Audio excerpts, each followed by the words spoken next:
Good morning, everyone. We tried to go live for this, but it didn't quite work out, so we'll have to figure that out. But today I'm going to give you guys an update on some of the current situations. That includes the malicious false report from Judy and what's going on with the OPP as well. So we'll start with the OPP, actually. You may have seen the episode where we delivered a notice of intent for a civil rights lawsuit, and basically what we were asking for was changing policy so that they could accept our FOIA request in person and then release the information we were asking for and some staff training. Basically, one of the responses we received recently told us that, number one, some good news, there are body cams on the way for all these officers. Where are you going, Bugwa? And number two, the detachment commander here, Kevin Fellinger, actually took it upon himself to accept my FOIA request and transferred it out. So that should lead to the information being released, but we won't know until we actually have the information. Now, as for Judy, who made the false report to the council, we've reported this to the OPP because I do believe that it falls under harassment. It's not one false report, it's multiple false reports. It also falls into mischief by false report, which is intentionally making a false report, especially when you're in a position of power and then you're able to use that false report to inflict consequences upon someone. So in this case, the false report is being used to justify the no recording bylaw, which is clearly targeting me. That falls into some discrimination. And then the false report itself is now public record. It's a public publication made by a person in a position of authority, our township CAO, and it defames me. It says that I chase someone around, that I'm aggressive, and all of these other things, which were not true. We have a Lying CAO video where we go over her accusations and the clips that are relevant, and you can see that it's purely a fabrication. Which brings us to defamatory libel. Because it's a public publication, it's a public record, it very well could fall into the realm of criminal defamation instead of only being civil defamation. So that'll be for the OPP to determine. But after we made the report, we originally thought that it would probably get ignored and that they would tell us that there's no criminal element, so they weren't going to investigate.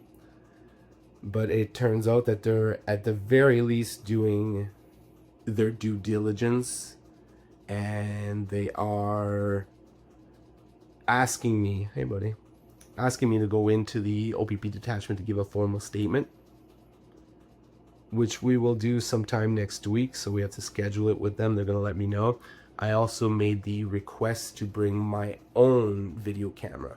So theirs, from what I understand, is only audio. They're only taking an audio statement. It won't be audio video. So by bringing my own camera, we hopefully can get the video as well, and we'll be able to post it and keep everything above board. Hopefully that'll also make the OPP not force them to act, but take the report more seriously, knowing that the public will have seen the report and the statement. So we will see how that goes. But either way, we've sent the video to the mayor and some of the council members who seem to be ignoring us. But basically, I don't expect this bylaw to pass. And if it does pass, the township will probably have issues, not just from me, but from other people who are going to challenge the bylaw as well. Because it's an unconstitutional bylaw. I mean, you can't restrict recording of the government, of our interactions with the government. It's a civil rights violation, right? We have the freedom of press, but even more so, these situations that come now, you see this false report that was made by Judy, just show us the importance of actually recording and documenting our interactions with these people, because they can turn around and say whatever they want, then this public record, these reports that they make, they become accepted as fact. It's the same with the police. If the police write out an arrest report that's false or that's just inaccurate, when it's time to defend yourself in court, all of a sudden you have to prove that these police officers were lying, because their written word, even without them being in court or being there to testify and justify it, their written word is taken as fact. We've even seen some situations where one police officer is writing an arrest report based on another officer's notes. So that officer wasn't even there, doesn't have his own notes. He's just writing up an arrest report based on the notes that he was handed off by someone else. So all of these inaccuracies and these falsities get accepted as fact, and that's definitely not right. So you need to be able to prove what's going on. You always need to be able to record. Hey buddy, I'm trying to talk here, This guy is Phage, by the way, and he is a purple albino reticulated python, which are some of the biggest snake species in the world. Thankfully, breeders have been able to downsize them, and this guy is classified as a super dwarf. So if we're lucky, he'll stay under 10 feet long. Right now he's balled up there, but he's already got well over 4 feet, going close to 5 feet. What are you doing, buddy? I'm trying to unwrap you. No? Don't want to be unwrapped. He's a big boy. Right? And he's about 2 years old now. Oh, man. But yeah, that's pretty much it for the update. We'll let you guys know what happens. Hopefully we can record that OPP statement. And then we will be making a formal complaint later today. And we will also be petitioning the council and the mayor so that they understand the liability that the township would be in with these civil rights violations if they do pass this bylaw. And we also need to make sure that they understand that the report that was submitted to them to justify this bylaw is malicious and false. They're being misled, and it's really not a good idea. That also brings me to the one last thing where there's, in my opinion, potential fraud involved on Judy's part, where Judy defrauded the people of this township by obtaining an unnecessary legal consultation with Weaver Simmons, presumably lying to them using the same information from this false report. And then Weaver Simmons made a recommendation which is being used to help push this bylaw. So, I mean, again, it's up to the OPP to determine, but I feel like that does qualify as fraud. You've just defrauded the entire people of this community to pursue your own personal attack against a citizen. And that's what this bylaw is. This bylaw, there's nobody else recording. This is a small township. I'm the one man with the camera. This bylaw is meant to target me, to stop me, which becomes discriminatory, and it is an attack. Buddy, don't go behind the couch. Yeah, these guys would go slither around if we don't watch them. Right now he's actually about to shed. You can't tell from the camera, but he usually is like a glowing orange. So right now his color's a bit dull, and that's because he's growing and he's about to shed. And soon he'll be a nice shiny boy again. We're on the way to the town hall. Well, we can see the garage here is open. So this is our fire hall.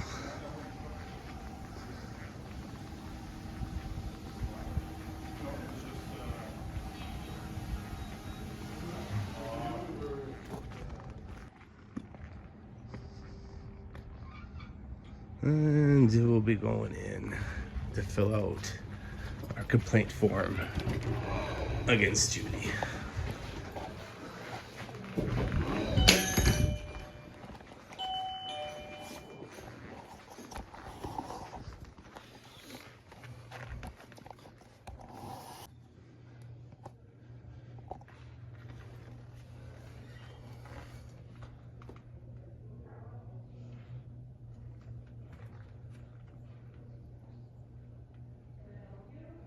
Yes, I would need another complaint form, please.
Thank you very much.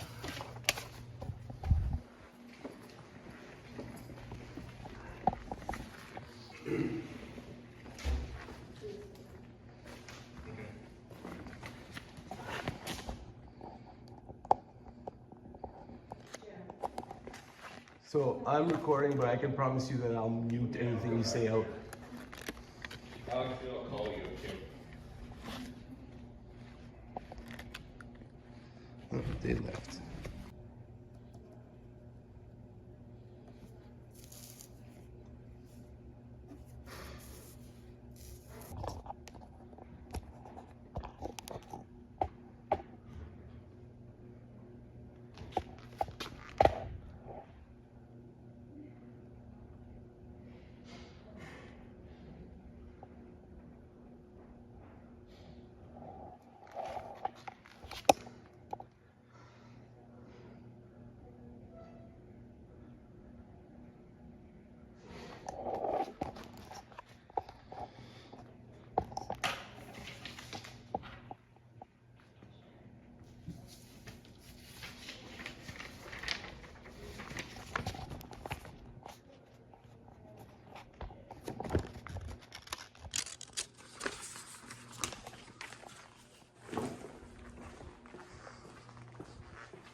So this is a fairly serious complaint.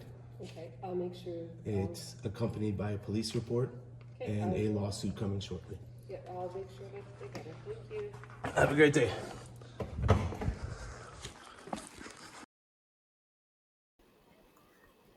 Thanks for watching. If you want to send us a story, you can send us an email to nocaudits@gmail.com. Don't forget to subscribe, and see you next time.